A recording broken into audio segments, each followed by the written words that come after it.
Hey guys, कैसे हो आप सब लोग। होप आप सभी ठीक होंगे। तो जैसा कि हमने एक मॉडर्न इंडिया पे एक लेक्चर सीरीज स्टार्ट करके रखी हुई है, तो उसकी आज 34th वीडियो है। अगर आपने पहले वीडियो नहीं देखी हैं तो आप प्ले लिस्ट में जाकर बाकी वीडियोस को भी देख सकते हो। तो आज हम क्या क्या टॉपिक्स पढ़ने वाले हैं, आज हम देखेंगे colonialism of the French East India Company in India, जिसका पीरियड कब से कब तक रहता है इंडिया में, 1668 से लेकर 1962 तक। वैसे ये फॉर्म कब हुई थी, फ्रेंच ईस्ट इंडिया कंपनी ये फॉर्म्ड हुई थी 1664 को। ठीक है, तो नेक्स्ट हम देखेंगे 3 कार्नेटिक वार देखेंगे, फिर देखेंगे हम कि क्यों जो है British east India company succeed करती है बाकी सभी यूरोपियन पावर को इंडिया में। उसके बाद हम क्रोनोलॉजी देखेंगे यूरोपियंस की इंडिया में। ठीक है, तो ये रहेंगे 1 बाय 1 टॉपिक्स। तो चलो स्टार्ट करते हैं इन टॉपिक्स को डिटेल में। Colonialism of the French East India Company in India, जिसका पीरियड कब से कब तक रहता है इंडिया में, 1668 से लेकर 1962 तक। ठीक है, ये भी रिमेंबर रखोगे। और ये लास्ट यूरोपियन थे जो भारत में आए थे पर्पस ऑफ ट्रेड के लिए। ठीक है, ये भी रिमेंबर रखोगे आप। ठीक है, तो ये French East India company formed कब हुई थी, 1664 को, जब किंग लेविस 14 ने ग्रांट किया था लाइसेंस इस कंपनी को। तो 1664 को ये फॉर्म्ड हुई थी फ्रेंच ईस्ट इंडिया कंपनी। पर भारत में ये कब आई थी, 1668 में आती है और कब तक रहती है, 1962 तक। नेक्स्ट, इसके जब ये फॉर्म्ड हुई थी तो किसकी गवर्नरशिप में ये फॉर्म्ड हुई थी, कॉलबर्ट की गवर्नरशिप में फ्रेंच ईस्ट इंडिया कंपनी जो थी फॉर्म्ड हुई थी। ठीक है, ये भी रिमेंबर रखोगे। 1668 में फर्स्ट फ्रेंच फैक्ट्री बनाते हैं ये फ्रेंच ईस्ट इंडिया कंपनी वाले। फर्स्ट फैक्ट्री कब बनाते हैं, 1668 में। कहाँ पे, सूरत, गुजरात में। ठीक है, तो इसके डायरेक्टर जनरल तब कौन थे, फ्रांसिस कैरन थे इसके डायरेक्टर जनरल, ये भी रिमेंबर रखोगे। उसके बाद नेक्स्ट फैक्ट्री ये बनाते हैं मौसलीपट्टनम में, आंध्र प्रदेश में। कब, 1669 में, ये भी रिमेंबर रखोगे, ये भी सुप्रीम इंपॉर्टेंट है आपके एग्जामिनेशन पॉइंट ऑफ व्यू से। नेक्स्ट क्या होता है कि 1672 में कैरन को रिप्लेस कौन करते हैं, फ्रांसिस मार्टिन। ठीक है, फ्रांसिस मार्टिन इनको रिप्लेस करते हैं और ये करते हैं स्थापना किसकी, पौंडीचेरी की स्थापना करते हैं 1673 को। ठीक है, सुप्रीम इंपॉर्टेंट। ठीक है, कब करते हैं, जब इनको एक किंग होते हैं, विजयपुर के किंग होते हैं जिनका नाम होता है शेर खान लोधी, ये पौंडीचेरी को दे देते हैं, एक विलेज को दे देते हैं, किसको, फ्रांसिस मार्टिन को। तो बाद में ये चलते वहाँ पे एक शहर बनाते हैं जिसका नाम क्या पड़ता है, पौंडीचेरी पड़ता है। कब, 1673 में। सुप्रीम इंपॉर्टेंट है, रिमेंबर रखे, आपकी एग्जामिनेशन पॉइंट ऑफ व्यू से सुप्रीम इंपॉर्टेंट है। नेक्स्ट आगे पढ़ते हैं। और पौंडीचेरी ही इनका मेन हेडक्वार्टर या कैपिटल थी किसकी, फ्रेंच ईस्ट इंडिया कंपनी की, इंडिया में। ये भी रिमेंबर रखोगे, बहुत इंपॉर्टेंट है ये भी। तो नेक्स्ट क्या होता है, 1673 एडी में मुगल सूबेदार जो बंगाल के होते हैं जिनका नाम है शाइस्ता खान होता था। ठीक है, तो वो क्या करते हैं कि एक टाउन दे देते हैं, उस टाउन का नाम था चंदरनगर, जो बाद में चलते चंदरनगर बना, ये वेस्ट बंगाल में है। ठीक है, तो कब देते हैं ये शाइस्ता खान इनको, ठीक है, मुगल सूबेदार जो बंगाल के होते हैं फ्रेंच को, कब देते हैं, चंदरनगर ये देते हैं 1673 को, ये भी रिमेंबर रखोगे। तो नेक्स्ट क्या होता है कि 1693 में डच जो होते हैं ये ले लेते हैं पौंडीचेरी के, कैप्चर कर देते हैं, कहाँ से, फ्रेंच से, और बाद में चलते रिस्टोर कर देते हैं। एक ट्रीटी होती है जिस ट्रीटी का नाम था ट्रीटी ऑफ रेजविक। ये कब होती है, सितंबर 1697 में ये ट्रीटी होती है। बाद में चलते फ्रेंच को वापस से मिल जाती है क्या, पौंडीचेरी, इस ट्रीटी के तहत। ठीक है, तो नेक्स्ट क्या होता है ये भी रिमेंबर रखोगे आप, सुप्रीम इंपॉर्टेंट है, इस बात को भी रिमेंबर रखोगे। उसके बाद क्या होता है कि French East India company Yanam को भी कैप्चर कर देती है। कब, 1723 में, माहे को 1725 में, और कारेकल को 1739 एडी में। ठीक है, और उसके बाद सितंबर 1746 को क्या होता है कि मद्रास कैप्चर कर देते हैं फ्रेंच, कहाँ से, ब्रिटिश से, ये भी रिमेंबर रखोगे। नेक्स्ट क्या होता है, आगे बढ़ते हैं। ठीक है, तो जितने भी ये गवर्नर थे किसके, फ्रेंच ईस्ट इंडिया कंपनी के जितने भी गवर्नर जनरल थे, इनमें सबसे ग्रेटेस्ट, सबसे ज़्यादा पावरफुल कौन से गवर्नर जनरल थे, डुप्लेक्स। ये फर्स्ट यूरोपियन थे जिन्होंने इंटरफेयर किया था internal politics of Indian rulers की। इंटरनल पॉलिटिक्स में इंटरफेयर किसने किया था, डुप्लेक्स ने किया था। ठीक है, डुप्लेक्स ही ऐसे व्यक्ति थे जिन्होंने सब्सिडायरी अलायंस जो है इंट्रोड्यूस किया था, बट बाद में चलते ये सब्सिडरी अलायंस, ठीक है, मेनली सक्सेसफुल किसने किया था, सक्सेसफुली यूज्ड किसने किया था, तो ये थे ब्रिटिश ईस्ट इंडिया कंपनी के गवर्नर जनरल जिनका नाम था लॉर्ड वेल्सली। सुप्रीम इंपॉर्टेंट है, ये भी रिमेंबर रखोगे। तो नेक्स्ट क्या होता है कि बाद में चलते 3 कार्नेटिक वार होते हैं जो हम नीचे देखेंगे, तो जिसमें फ्रेंच जो है वो फाइनली क्रस्ट हो जाती है और सिर्फ कहाँ पे उसकी पावर रह जाती है, सिर्फ उसका रूल पौंडीचेरी में रह जाता है सीमित, ठीक है। उसके बाद क्या होता है कि 1 नवंबर 1954 को पौंडीचेरी लिबरेटेड हो जाती है, कहाँ से, फ्रेंच कॉलोनियलिज्म से, क्योंकि वहाँ पे एक रेफरेंडम होता है और जितने भी इलेक्टेड मेंबर होते हैं पौंडीचेरी के, वो वोट करते हैं अगेंस्ट किसके, फ्रेंच के, ठीक है। और किसके प्रेफर्ड किसको करते हैं ज्वाइन करने को, इंडिया को। तो इसी के चलते बाद में ये पूर्ण तरीके से पौंडीचेरी लिबरेट नहीं हुई थी 1954 में, बट बाद में चलते नेक्स्ट आगे क्या होता है, आगे देखते हैं। तो सब्सिक्वेंटली 3 दिन बाद क्या एक एग्रीमेंट होता है कि फ्रेंच जो है वो टेरिटरी इंडिया को दे देगी, ठीक है। तो बाद में चलते ही एक, ठीक है, ट्रीटी ऑफ सेशन होती है, ये साइन होती है दो कंट्रीज़ के बीच में मई 1957। इसके बाद यही जो साइन जो ट्रीटी हुई थी, ये बाद में रेक्टिफाइड करते हैं कहाँ पे, फ्रेंच पार्लियामेंट में, फ्रेंच ईस्ट इंडिया कंपनी, कब, मई 1962 को। और 16 अगस्त 1962 को क्या होता है कि इंडिया और फ्रांस एक्सचेंज कर देते हैं इंस्ट्रूमेंट ऑफ रेटिफिकेशन, जिसके तहत जो भी टेरिटरी थी पौंडीचेरी की, ये इंडिया को दे दी जाती है और फाइनली पौंडीचेरी कहाँ पे आ जाता है, इंडिया की सॉवरेंटी में आ जाता है, ठीक है। और उसी के बाद ये 16 अगस्त को सेलिब्रेट करते हैं कौन, पौंडीचेरी के लोग सेलिब्रेट करते हैं इंडिपेंडेंस डे कब, 16 अगस्त को, इसी वजह से, ठीक है। तो ये भी रिमेंबर रखोगे, वेरी इंपॉर्टेंट। उसके बाद हम 3 कार्नेटिक वार देखेंगे अब। तो कार्नेटिक एरिया जो है ये कहाँ पे सिचुएटेड है, प्रेजेंट है ये तमिलनाडु और साउथर्न आंध्र प्रदेश के एरिया को तब क्या बोला जाता था, कार्नेटिक एरिया बोला जाता था, ठीक है। तो इसकी कैपिटल, कार्नेटिक की कैपिटल कहाँ पे थी, आरकोट में थी। तो इसी की वजह से कार्नेटिक को आरकोट के नाम से भी बुलाया जाता है, ठीक है। तो 1 बाय 1 हम देखते हैं अब 3 कार्नेटिक वार। तो फर्स्ट कार्नेटिक वार कब से कब तक रहता है, 1744 से लेकर 1748 तक रहता है फर्स्ट कार्नेटिक वार। तो क्या इसका रीज़न था, रीज़न था कि ऑस्ट्रेलिया को सक्सेशन की लिए वार चल रहे थे, जिसमें फ्रांस और इंग्लैंड अपोजिट साइड में थे इस वार के। तो इस वजह से यहाँ भारत में भी ये कंटेक्स्ट जो था वो इनएविटेबल था, यहाँ भी इसी की वजह से थी कि इंग्लैंड और फ्रांस अगर अपोजिट साइड थी तो यहाँ पे भी इसकी रिवेलरी देखने को मिलती है। तो फर्स्ट कार्नेटिक वार कब बिगन होता है, जब इंग्लिश जो होते हैं ना, इंग्लिश अटैक कर देते हैं फ्रेंच मर्चेंट शिप्स के ऊपर, ठीक है। तो जिसके बदले में क्या रेटिलेट करते हैं कौन, जो डुप्लेक्स होते हैं फ्रेंच ईस्ट इंडिया कंपनी के गवर्नर, ठीक है, वो अटैक करते हैं मद्रास को और कैप्चर कर देते हैं मद्रास को, ठीक है। उसके बाद क्या होता है कि नेक्स्ट आगे बढ़ते हैं हम, आगे भी आपके एग्जामिनेशन पॉइंट ऑफ व्यू से जहां जो भी बातें मैंने लिखी हैं ये सुप्रीम इंपॉर्टेंट है, आपको सारी की सारी बातें एज इट इज़ ही फैक्ट ये रिमेंबर रखने हैं। उसके बाद क्या होता है कि इंग्लिश चले जाते हैं हेल्प लेने के लिए, कहाँ, किसके पास, अनवरुद्दीन के पास, जो नवाब होते हैं आरकोट कर्नाटिक के, ठीक है। और फ्रेंच किसके पास जाते हैं हेल्प के लिए, चंदा साहिब, जो ब्रदर इन लॉ होते हैं अनवरुद्दीन के, ठीक है। उसके बाद एक बैटल होती है जिस बैटल का नाम था बैटल ऑफ अदियार। ये कब फोर्ट होती है, ये 24 अक्टूबर 1746 में होती है। सुप्रीम इंपॉर्टेंट, ये भी रिमेंबर रखोगे, किसके किसके बीच में होती है, फ्रेंच और इंग्लिश के बीच में होती हैं। तो रिजल्ट क्या होता है, फ्रेंच फोर्सेस जो होती हैं वो विक्ट्री जीत जाते हैं, किससे, इंग्लिश ईस्ट इंडिया कंपनी से। बाद में चलते एक पीस ट्रीटी होती है एक्स ली कैपिले, सुप्रीम इंपॉर्टेंट ट्रीटी है, ये भी रिमेंबर रखोगे, आपके एग्जामिनेशन पॉइंट ऑफ व्यू से सुप्रीम इंपॉर्टेंट है। कब ये साइन होती है, 1748 में, कहाँ पे, यूरोप में। तो जिसकी वजह से फर्स्ट कार्नेटिक वार जो होता है वो एंड हो जाता है। तो इसमें जो मद्रास का एरिया था जो कैप्चर किया था फ्रेंच ने, वो वापिस से किसको दे देते हैं, इंग्लिश को। और इसके बदले फ्रेंच को क्या मिलता है, नॉर्थ अमेरिका की एक टेरिटरी थी जिसका नाम था लुइसबर्ग, ये मिल जाती है किसको, फ्रेंच को। और इस तरीके से फर्स्ट कार्नेटिक वार क्या हो जाता है, एंड हो जाता है, ठीक है। तो नेक्स्ट क्या होता है, सेकंड कार्नेटिक वार कब से कब तक रहता है, 1749 से लेकर 54 तक रहता है सेकंड कार्नेटिक वार। सुप्रीम इंपॉर्टेंट है ये भी आपके एग्जामिनेशन पॉइंट ऑफ व्यू से। तो क्या होता है कि फर्स्ट कार्नेटिक वार में जो है फ्रेंच जो है उनकी सुपरियॉरिटी देखने को मिलती है, जिस वजह से बहुत ज़्यादा, ठीक है। तो क्या होता है कि जो पॉलिटिकल एम्बिशन होता है डुप्लेक्स का वो और ज़्यादा शार्पन्ड हो जाता है। ये चाहते हैं कि अब तो मुझे पूरे इंडिया में रूल करने से कोई नहीं रोक सकता। तो जिस तरीके से ये क्या करते हैं, अब अपॉर्चुनिटीज़ को देखते हैं कि कहाँ किस तरीके से मैं लोकल पॉलिटिक्स में इंटरफेयर करूँ, ठीक है, ताकि फ्रेंच पावर को इंडिया में और ज़्यादा इंक्रीज़ करूं। और इसके साथ ही क्या करूं कि ब्रिटिश क्या करें, डिफीट करें इंग्लिश को, ठीक है।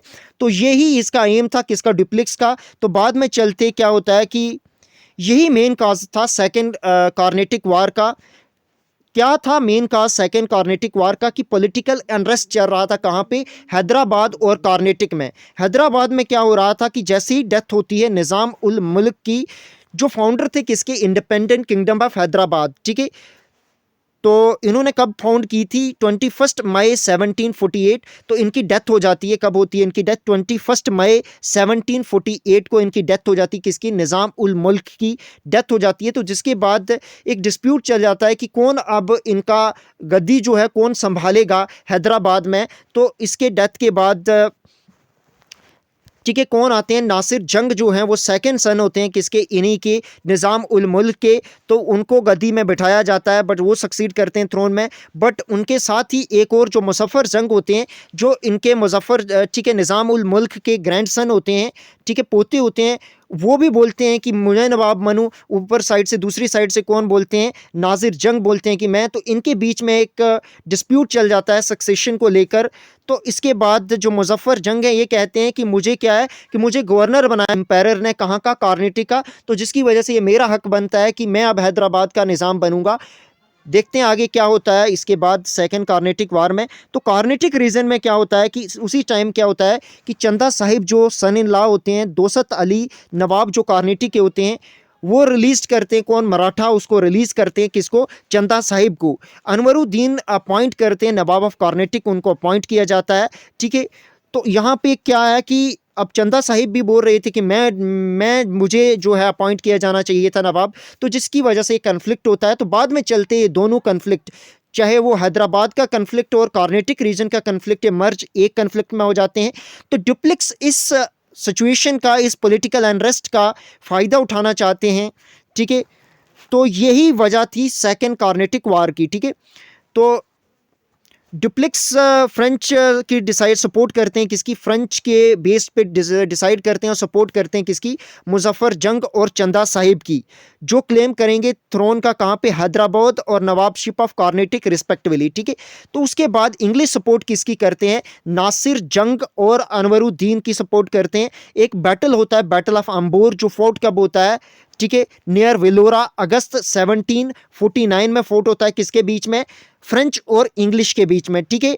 तो कंबाइन आर्मी थी जो फ्रेंच मुजफ्फर जंग और चना साहिब की, वो डिफीट कर देती हैं और किल करती हैं किसको, अनवरुद्दीन को। इस बैटल में मुजफ्फर जंग को बना दिया जाता है सूबेदार ऑफ डेक्कन, ठीक है। और रिवार्ड, और उसके बदले ये क्या करते हैं, फ्रेंच को क्या कर देते हैं, एक सर्विसेज, ठीक है, अवार्ड कर देते हैं, service of French in the war. और उसके बाद डुप्लेक्स को क्या बनाया जाता है, गवर्नर बनाया जाता है। जितनी भी मुगल टेरिटरी थी उस साउथ में, उसका जो कृष्णा रिवर तक थी, ठीक है, तो उसका क्या बनाया जाता है, इनको सूबेदार, ठीक है, गवर्नर बनाया जाता है, सॉरी। उसके बाद ठीक है कुछ डिस्ट्रिक्ट नॉर्थन सरकार के दिए जाते हैं, किसको, फ्रेंच को, ठीक है, मुजफ्फर जंग के द्वारा, ठीक है। फ्रेंच आर्मी की लीडरशिप, ठीक है, में एक बूजी होते हैं, उनकी लीडरशिप में हैदराबाद को सिक्योर करने के लिए, ठीक है, तो ये भी हेल्प देते हैं किसको, फ्रेंच आर्मी को। 1751 में चंदा साहिब बनते हैं नवाब कहाँ के, कार्नेटिक के, ठीक है। उसके बाद क्या होता है कि रॉबर्ट क्लाइव जो होते हैं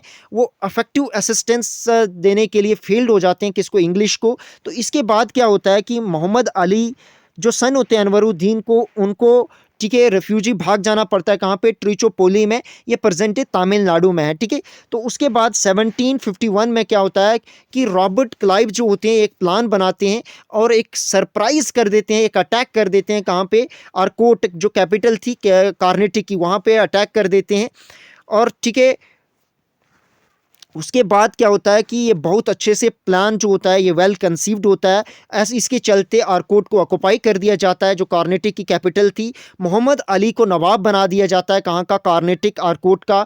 चंदा साहिब को कैप्चर कर दिया जाता है, किसके द्वारा, मोहम्मद अली के द्वारा। और बाद में चलते 1752 को मोहम्मद अली को क्या कर दिया जाता है, एग्जीक्यूट कर दिया जाता है, ठीक है, फांसी पे चढ़ा दिया जाता है मोहम्मद अली के द्वारा, ये भी रिमेंबर रखोगे। उसके बाद डुप्लेक्स को क्रिटिसाइज़ किया जाता है क्योंकि जो बहुत सारी चीज़ें जाने गई और बहुत सारा नुकसान हुआ था फ्रेंच ईस्ट इंडिया कंपनी को, तो जिसके चलते, ठीक है, डुप्लेक्स को वापस से फ्रांस बुला दिया जाता है और इनको रिप्लेस करके किसको गवर्नर जनरल बना दिया जाता है, फ्रेंच ईस्ट इंडिया कंपनी का, चार्ल्स रॉबर्ट गोदेहू को, ठीक है। तो ये साइन करते हैं ट्रीटी ऑफ पौंडीचेरी कब, 1754 को, जिसके चलते सेकेंड कार्नेटिक वार क्या होता है, एंड हो जाता है। ये भी रिमेंबर रखोगे कि ट्रीटी ऑफ पौंडीचेरी कब हुआ था, 1754 को हुआ था, जिसके चलते सेकेंड कार्नेटिक वार एंड हो जाता है। तो इस ट्रीटी के बेस पे क्या होता है कि इंग्लिश और फ्रेंच जो है ठीक है, वो उनको बोला जाता है कि आप सिर्फ कमर्शियल एक्टिविटी करोगे इंडिया में और आप कोई भी interfere internal political affair Indian princess के उसमें कोई इंटरफेयर नहीं करोगे। तो ये थी ट्रीटी। नेक्स्ट आगे बढ़ते हैं और थर्ड कार्नेटिक वार पढ़ते हैं। थर्ड कार्नेटिक वार कब से कब तक चलता है? 1758 से लेकर 63 तक चलता है थर्ड कार्नेटिक वार। सुप्रीम इंपॉर्टेंट है, ये भी रिमेंबर रखोगे। तो होता क्या है कि 1756 को 7 ईयर वार चलता है। कहाँ पे?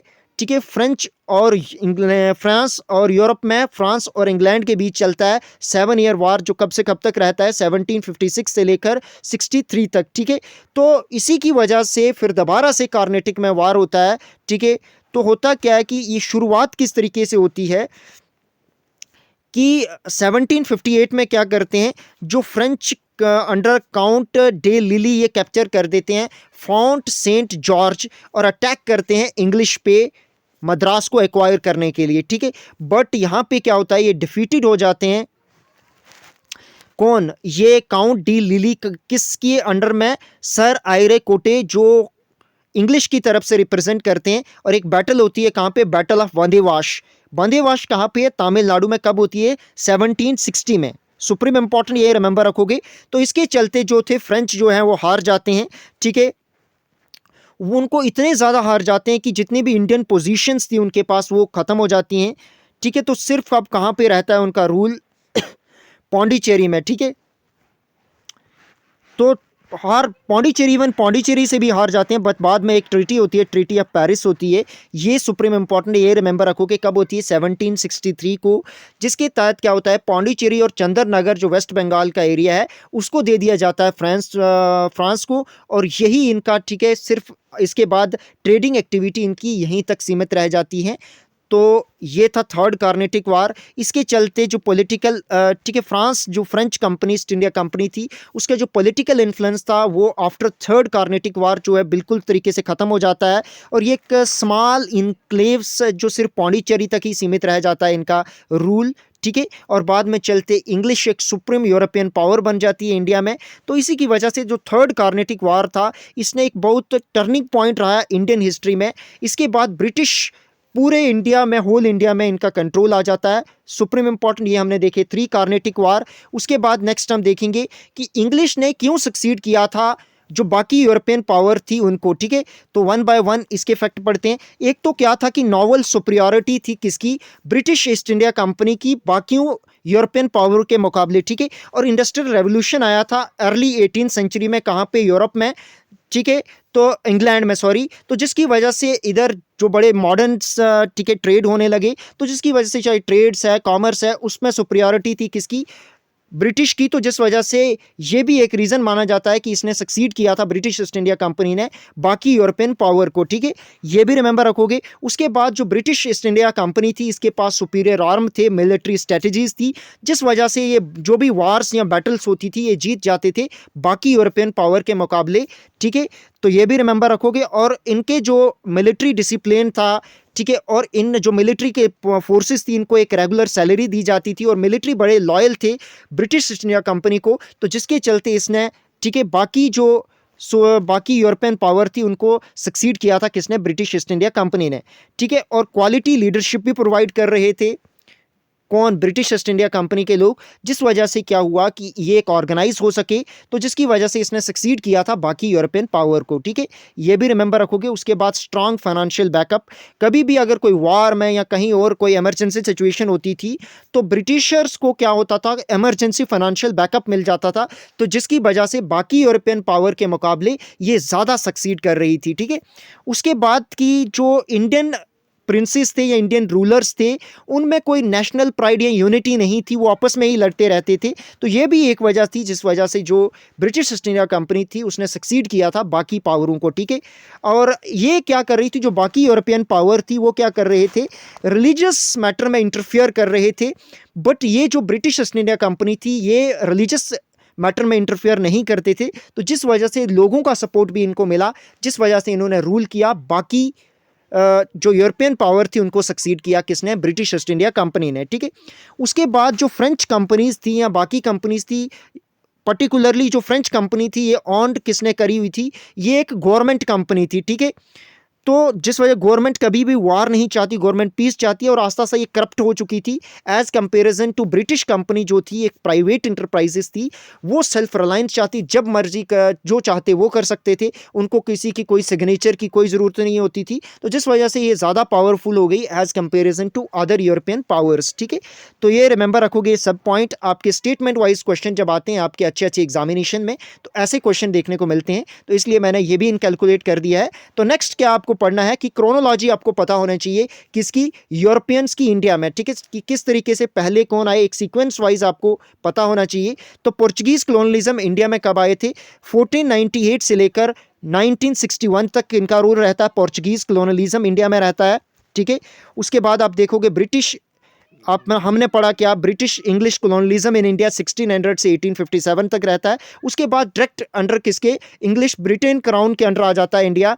तो कब से कब तक रहता है वो, 1858 से लेकर 1947 तक। ठीक है, उसके बाद हमने देखा डच कॉलोनियलिज्म इन इंडिया, जो कब से कब तक रहता है, इनका पीरियड इंडिया में 1605 से लेकर 1825 में, ये भी रिमेंबर रखना है आपको। डैनिश कॉलोनियलिज्म इन इंडिया, ये कब से कब तक रहता है, 1616 से लेकर 1868 तक रहता है, ये भी रिमेंबर रखोगे। और फ्रेंच कॉलोनियलिज्म इन इंडिया, ये 1668 से लेकर 1962 तक। ठीक है, तो ये भी रिमेंबर रखोगे। वन बाय वन डिटेल के साथ हमने आज का लेक्चर खत्म किया। तो इस तरीके से जो यूरोपियन किस तरीके से भारत में आए वो सभी कंप्लीट हुआ। तो नेक्स्ट हम अगला टॉपिक्स देखेंगे कल। तो ठीक है, आज का टॉपिक यही होता है एंड। आपको ये वीडियो कैसी लगी, अगर आपको ये वीडियो इन्फॉर्मेटिव लगी तो अपने फ्रेंड लोगों के साथ शेयर करें ताकि वो भी इसका बेनिफिट उठा सकते हैं। अगर आपने ये वीडियो लाइक नहीं की तो लाइक करें, कमेंट करें, अगर कोई क्वेरी है हमारे चैनल इन डेप्थ को सब्सक्राइब करें। मैं आपको डिस्क्रिप्शन में टेलीग्राम ग्रुप इन डेप्थ का लिंक भी दे दूंगा, फर्दर अपडेट के लिए उसको भी ज्वाइन कर सकते हो। तो ठीक है, धन्यवाद, थैंक यू फॉर वॉचिंग।